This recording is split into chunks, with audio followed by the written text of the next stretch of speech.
पार्थेश्वर महादेव की पूजा की विशेषता ये है कि कुछ गलती इसमें आपने कर दी तो कभी दोष नहीं लगता। वैसे तो भगवान शिव जी की पूजा में कुछ भी गलती हो जाए कभी शिव जी किसी को दोष देते ही नहीं। मुझे कहने में गौरव हो रहा है, विश्व के सभी देवताओं में क्षमा देने वाला कोई श्रेष्ठ देव है तो भगवान महादेव है। इसीलिए शिव जी से कभी डरना नहीं चाहिए, क्योंकि हमारे पिता तो हैं लेकिन जगत के दादा भी हैं। बच्चा पिता से डरता है लेकिन दादा से कभी नहीं डरेगा, दादा के गोद में खेलता है। कुछ वस्तु मांगनी है तो पिता को नहीं कह सकेगा और दादा को जरूर कहेगा, दादा मुझे ये वस्तु चाहिए। पौत्र दादा के पास ज्यादा रहते हैं और हमने बहुत सारे ऐसे घरों को भी देखा है जिनके घर में दादा और दादी रहते हैं, उसके बच्चे बहुत संस्कार संपन्न रहते हैं, उसको बहुत सारा मार्गदर्शन मिलता है।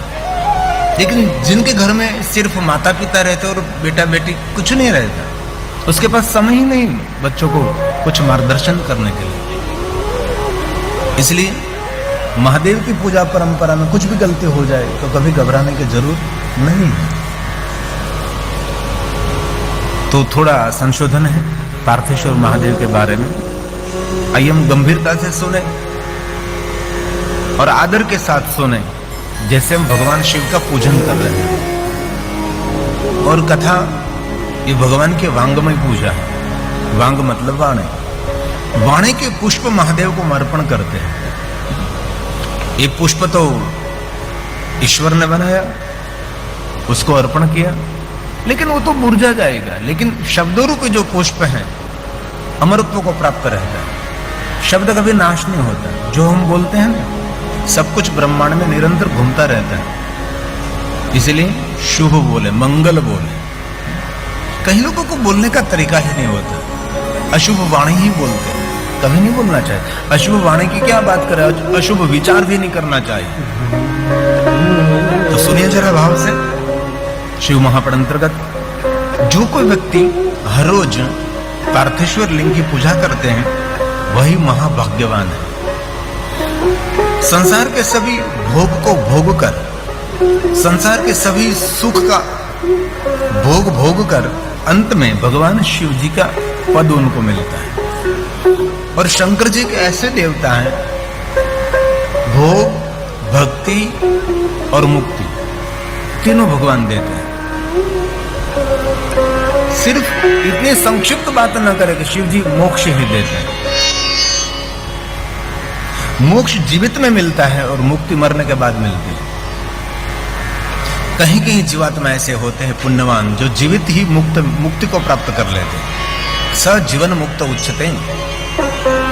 मैंने बहुत ऐसे महात्माओं को देखा, ऐसे बहुत सज्जनों को देखा, मैंने ऐसे संसारी लोगों को देखा है, धन संपत्ति वैभव होते ही इतने मुक्त जीवन जीते हैं। और ये प्रयास करना ही चाहिए, धीरे धीरे धीरे सबसे मुक्त हो जाओ। ऐसे बहुत लोगों को हमने देखा है। इतना धन है, इस धन की तो हम कल्पना भी नहीं कर सकते, इतना धन, लेकिन धीरे धीरे सब कुछ छोड़ देते हैं। बाह्य यात्रा को भूलकर भीतर यात्रा का प्रारंभ कर लेते हैं। शिव जी भोग देते हैं। भोग मतलब जीवन जीने की सुविधा, उसको भोग कहा जाता है। एक दृष्टि से नहीं लिया जाए। भगवान शिव जी को प्रसाद अर्पण करते उसको भी भोग कहा जाता है। संसार की जो सुविधा, संसार में जीने के लिए जो व्यवस्था चाहिए उसको भी भोग कहा, सुविधा शिव जी देते हैं। धन निर्धन को देत सदाही, जो कोई जहां से हो फल पाही। स्तुति के ही विधि करे तुम्हारे हरहु नाथ बचन कहो। शंकर हो संकट के नाशन, विघ्न विनाशन, मंगल कारण, योगी यति गुण ध्यान लगावे। नारद सारद शीश नमावे। नारद और स्वयं माता शारदा जिनके चरणों में निरंतर मस्तक झुकाते रहती है, ये माता शारदा। धरती पर जो अभागा होगा उसके हृदय में महादेव के प्रति भक्ति नहीं रहेगी। जो भाग्यवान होगा उसके हृदय में महादेव के प्रति भक्ति रहेगी। शिव जी की महिमा एक अनंत है, अनादि है। दुख हो रहा है। हम बहुत उम्र में छोटे थे, तो महादेव के बारे में दुनिया में इतने गलतफहमी फैला रहे थे लोग, सुनकर दर्द होता था। शिव जी के बारे में सही मार्गदर्शन कहीं नहीं मिल रहा था और बहुत सारी प्रजाओं को शिव से विमुख कर दिया था। शिवालय सभी सुमसाम पड़े थे। शिवालय निर्माण हो रहा है, आप बहुत कुछ ना कर सके, लेकिन ये जो शिवालय है ना, ये 35 एकड़ में शिवालय अभी जो आप देख रहे हैं ना, वो शिवालय इतना प्राचीन है, इतना प्राचीन है।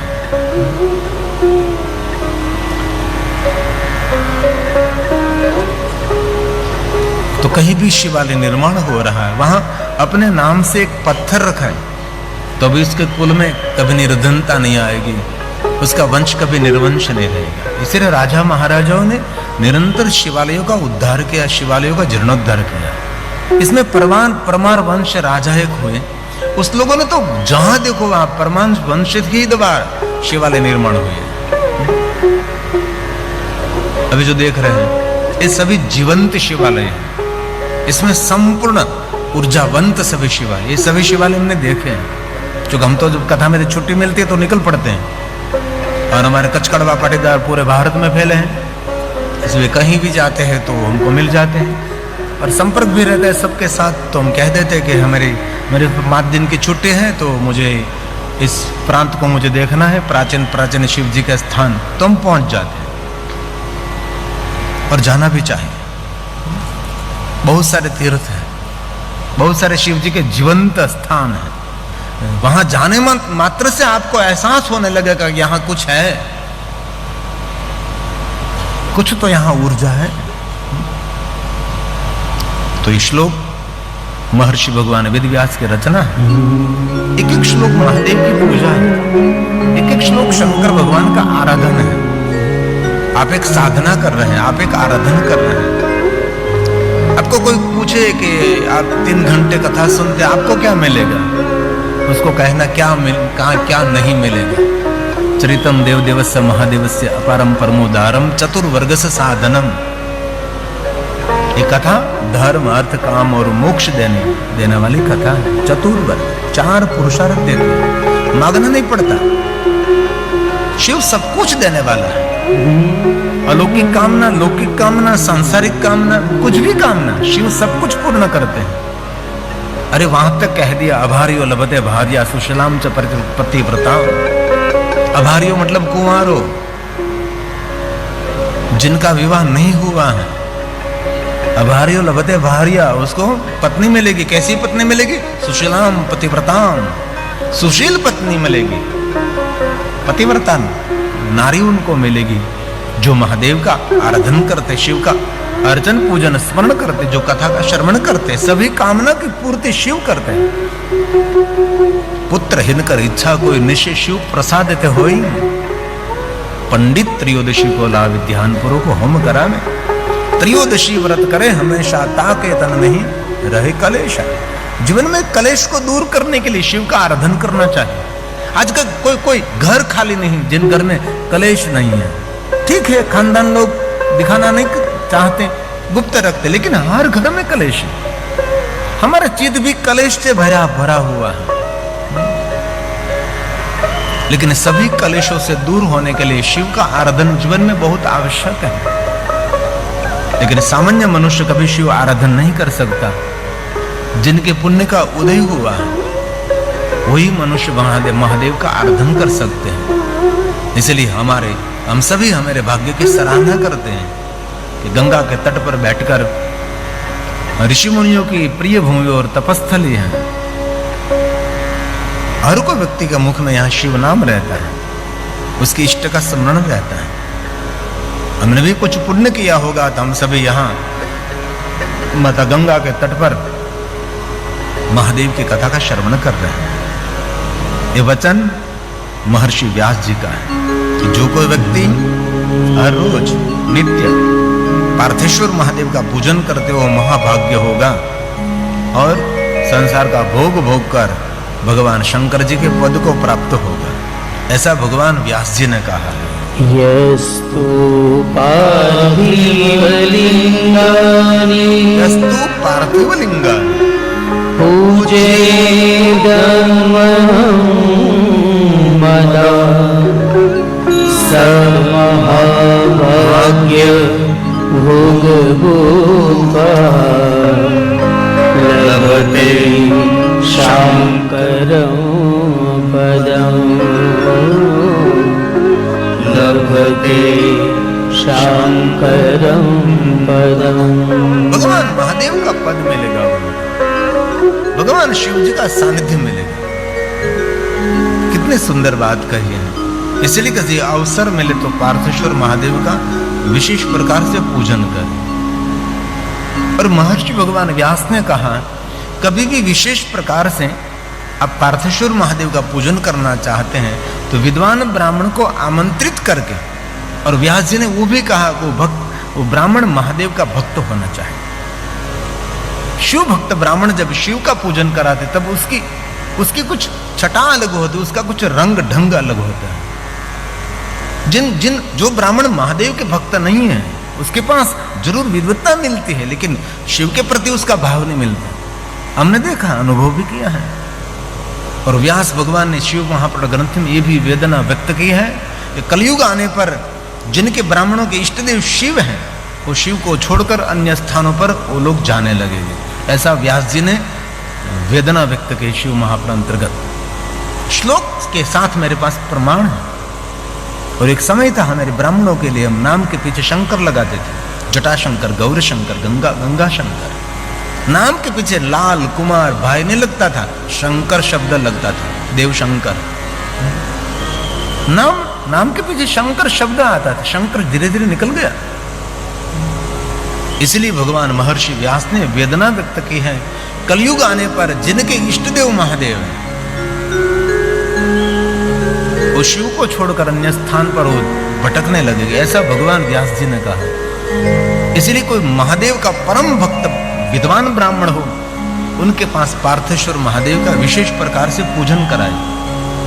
एक शिवलिंग से लेकर 10 करोड़ शिवलिंग की पूजा की एक महिमा है। कितने पार्थेश्वर महादेव का पूजन करने से क्या फल मिलता है, उसकी एक विशेषता है। आप स्वयं भी पार्थेश्वर महादेव का पूजन कर सकते हैं। और आगे कहा, जिनको मोक्ष के लाभ की इच्छा हो उनको आदर पूर्वक पार्थेश्वर महादेव का पूजन करना चाहिए। मोक्ष मतलब धीरे धीरे सबका मोह छूटे, छूटता नहीं है लेकिन प्रयास तो करें छूटे।